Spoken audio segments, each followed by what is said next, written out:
qui a été Le ministre de la Communication et Médias et porte-parole du gouvernement, Patrick Mouyaya, et le vice-premier ministre en charge de la fonction publique, Jean-Pierre Liaou-Eboa, étaient face à la presse dans un briefing spécial. Le dialogue social dans le secteur public a été le thème abordé. Ainsi, Jean-Pierre Liaou évoquera les réformes entreprises dans son ministère avec pour seul objectif donner aux fonctionnaires une vie sociale qui lui convient. Le président de la République nous a confié d'abord, comme vous le savez, la mission de redresser notre appareil administratif. Je l'avais dit la fois dernière que ça passait par une thérapie des chocs, des réformes structurelles, structurantes, systémiques et même donc existentielles, ici même. Et donc c'est ce que nous sommes en train de faire pour essayer d'être à la hauteur de cette mission.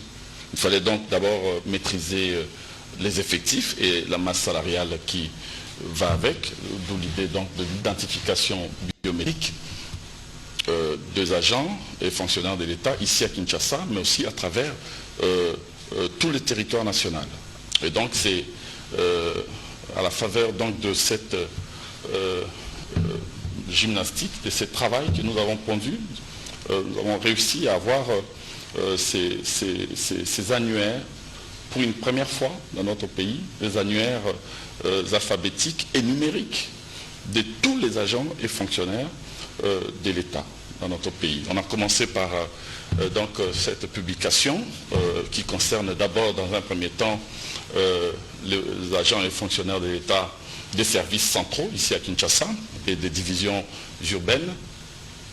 Et dans un second temps, nous avons reçu quitus de la part du président de la République pour que nous commencions donc la publication concernant les provinces. L'identification ne suffisant pas, nous avons pris soin, vous le voyez souvent, de revisiter tous les cadres et structures organiques de nos administrations publiques avec des référentiels des emplois assortis des maxima des effectifs à ne plus jamais dépasser. Des différentes questions qui s'en étaient suivies, les deux membres du gouvernement souminois, devoir de redevabilité oblige, y ont réservé des réponses appropriées.